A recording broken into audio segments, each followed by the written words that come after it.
The gaps in white knowledge were filled in with lies. We were told that poor people were lazy, that's why they're poor. That crime existed in black neighborhoods because they were black neighborhoods.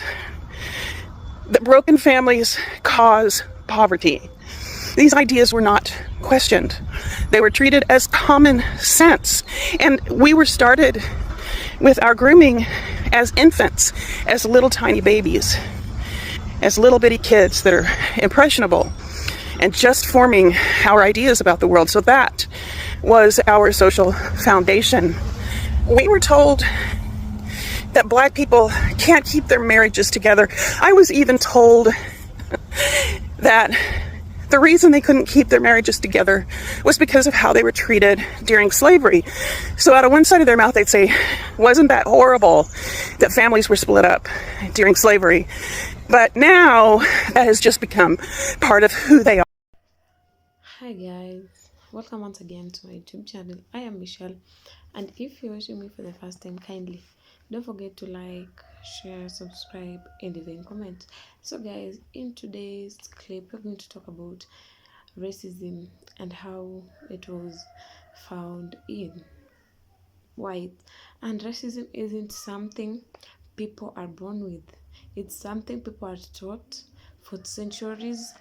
White societies carefully built systems, stories, and even schools lesson to convince people that whiteness meant superiority and everyone else was less. From their church pews to the classroom to the family dinner table, these ideas were passed down like a dark inheritance. And today we are going to uncover how racism was taught, reinforced, and normalized, and why understanding this history is the first in breaking it. And some may think like that I'm leaning on one side, but I'm not. So guys, let's watch the video and come back for more. And if you haven't subscribed, please do so. I was taught that the chiefs of the tribes in Africa sold their people into slavery. If it had not been that way, there would not have been any slaves anywhere in America for Robert E. Lee or anybody else to have owned. So don't blame Robert E. Lee. Maybe you should be after your ancestors. Communism slowly destroys a nation by removing all icons, such as Aunt Jemima space from Pancake Mix, Civil War statues, other things like historical school names. It says in the Bible, Jesus himself never condemned slavery. In fact, he said slaves have an obligation to obey their master. I heard a lot of racist things as I stood, because I think some of you good people thought I was one of you, but I'm not. So I'm here to say that all of this does make a difference. You are speaking from your white culture and your white self. The reason why especially white people in more rural areas and just in general cling to racism as like a fallback for their behaviors is because it is enforced through fear. Okay? When you are deconstructing, especially as someone who has only ever been around mostly white people, you start to learn very quickly just how bad the people around you are. And as you start to deconstruct it, and as you start to kind of get to the root cause of racism, you face the risk of being disowned and thrown out of your community that you do have. It is a fear tactic. It is the same thing that the Mormon church does to its missionaries. It's kind of like, oh, the outside world is scary.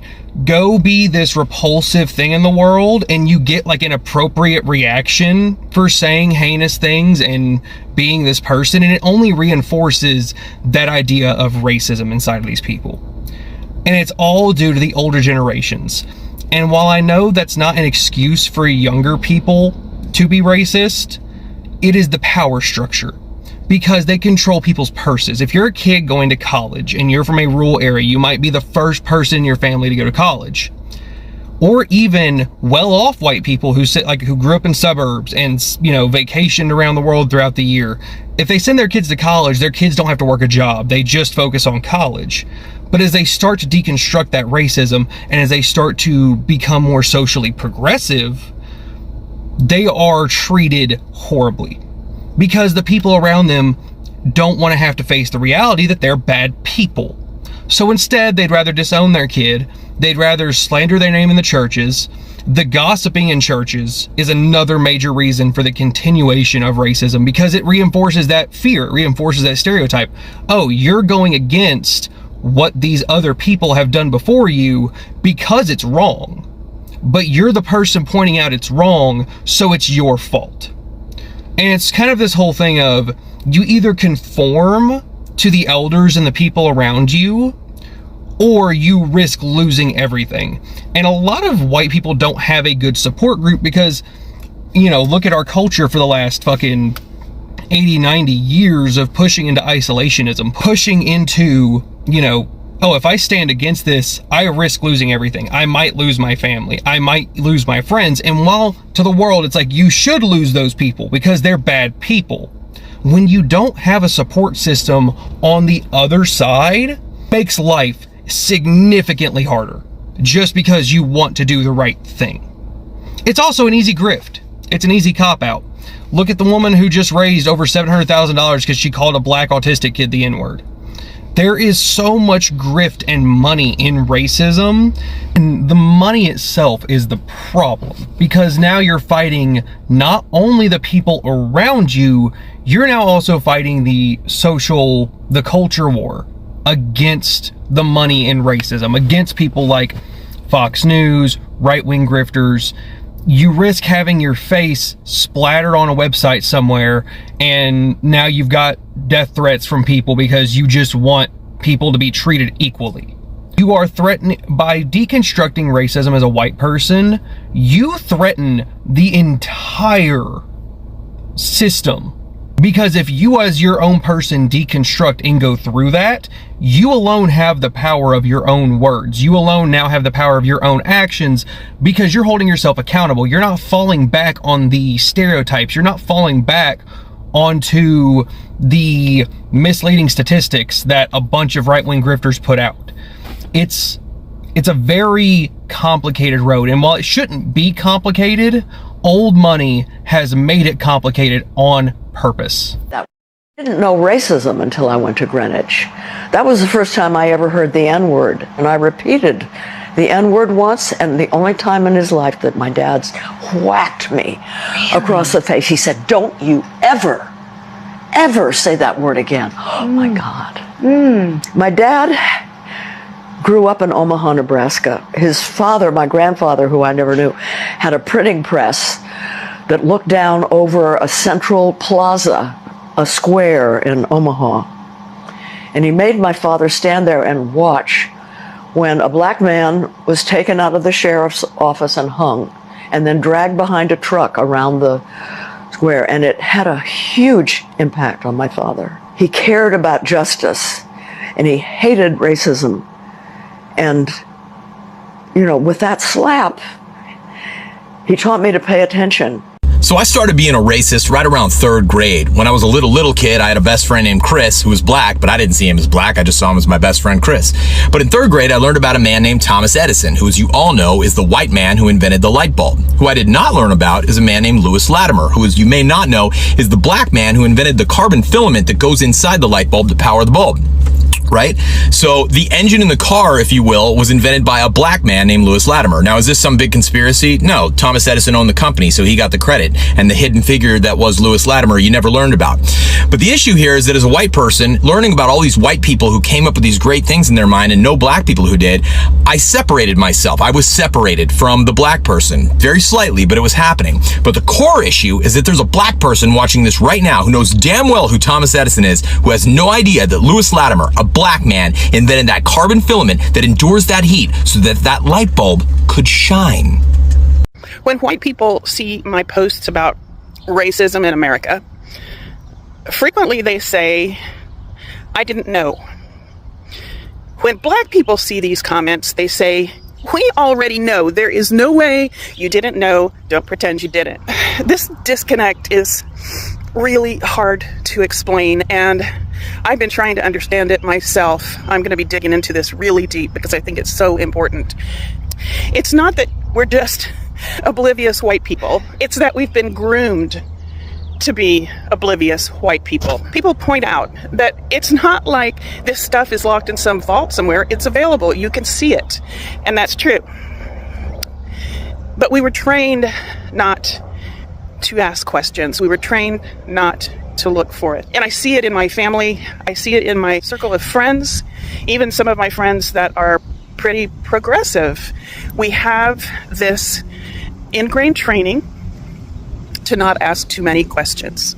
We were taught to trust authority figures, teachers, ministers, police officers, politicians, the anchor guy on the evening news. We believed them because we were groomed from childhood to believe that they were trustworthy. We were not taught that the system itself, the system they were part of, was designed to protect itself first. And frankly, it felt good just to trust them. It's like you had this permanent mommy and daddy figure. It made life feel safe. The gaps in white knowledge were filled in with lies. We were told that poor people were lazy, that's why they're poor.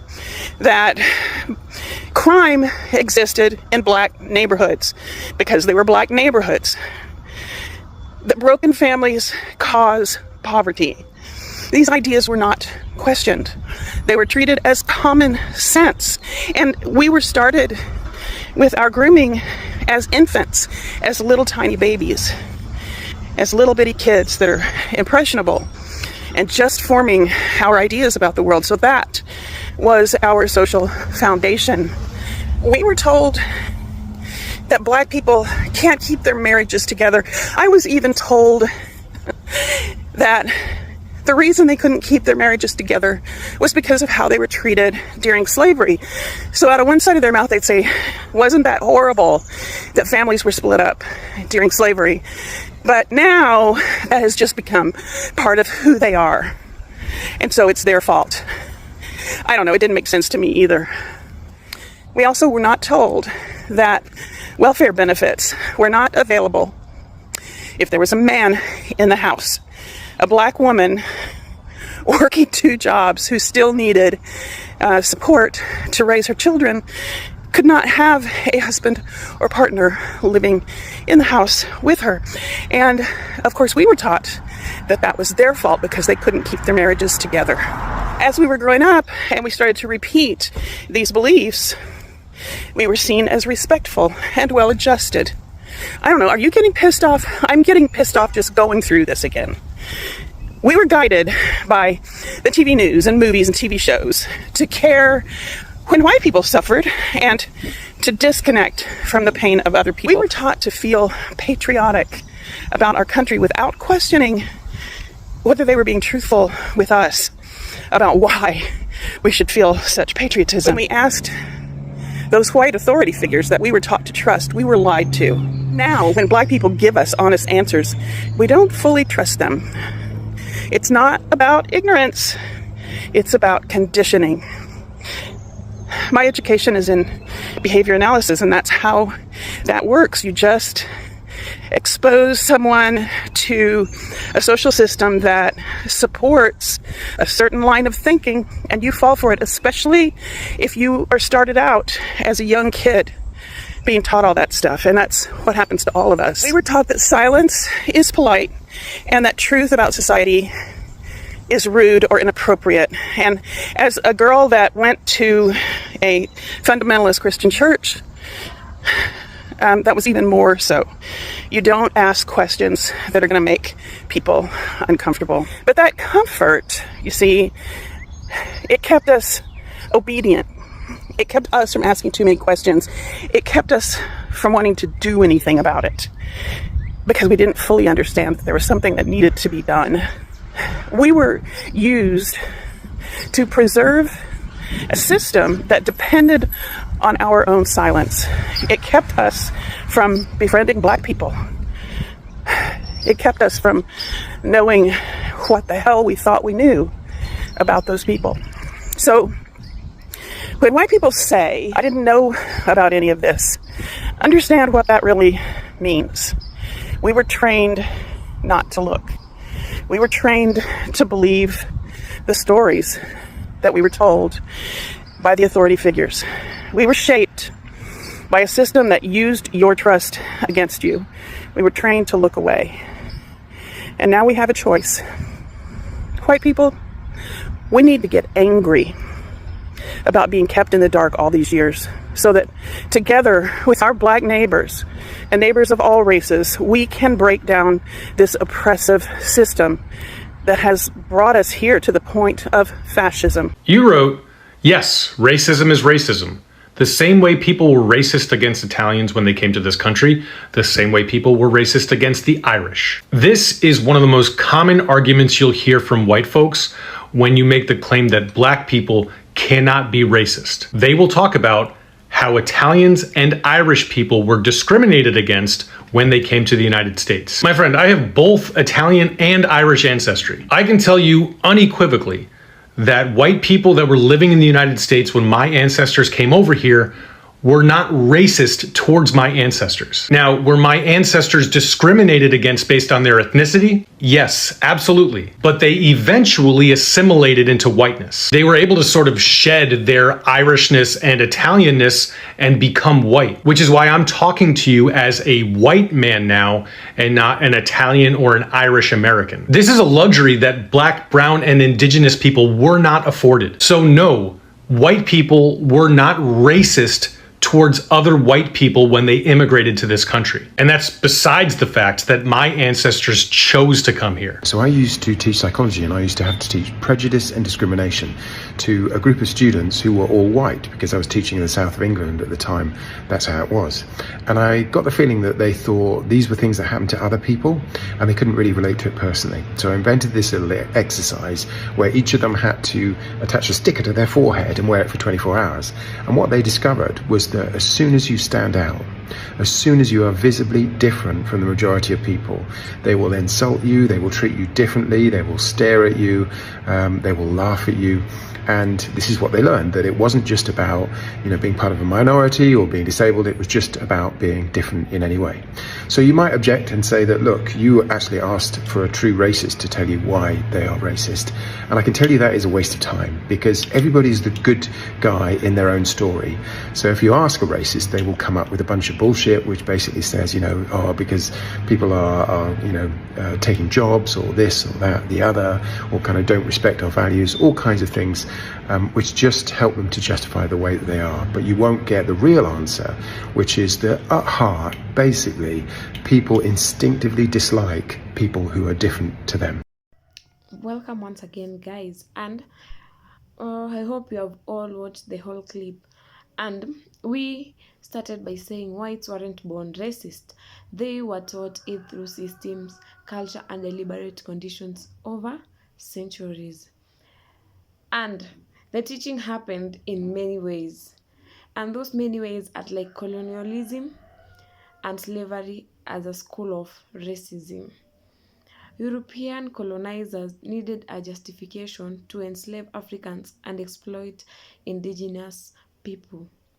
They created and spread the idea that whites were civilized and superior, while others were savage or less than human.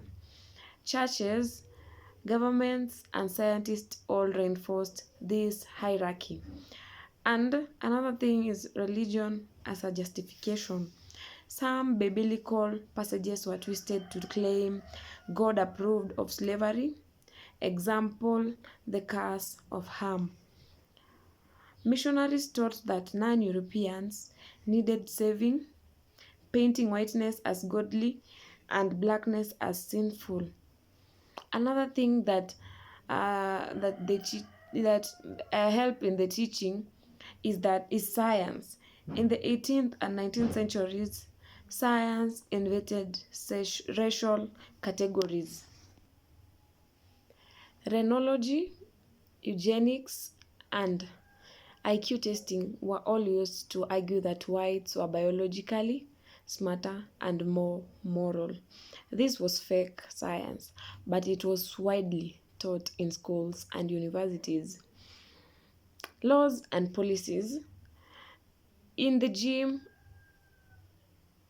Crow laws taught whites that segregation was natural. In South Africa, apartheid legalized superiority. Immigration bans, land theft, and housing laws trained whites to see others as outsiders. Family and socialization. White children grew up hearing slurs, jokes, and warnings about black or brown people. Parents, teachers, and neighbors passed down fear and superiority.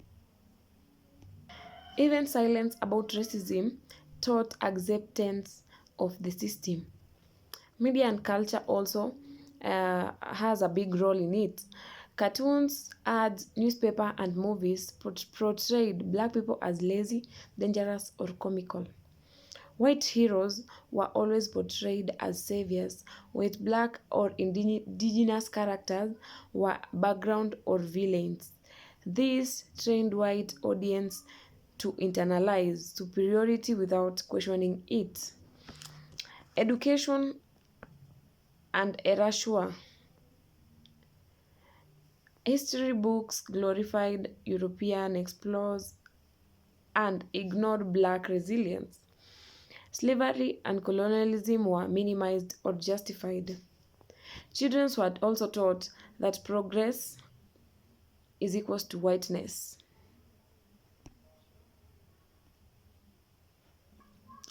In short, whites were taught racism the way people were taught a language through repetition, institutions, and rewards for confronting.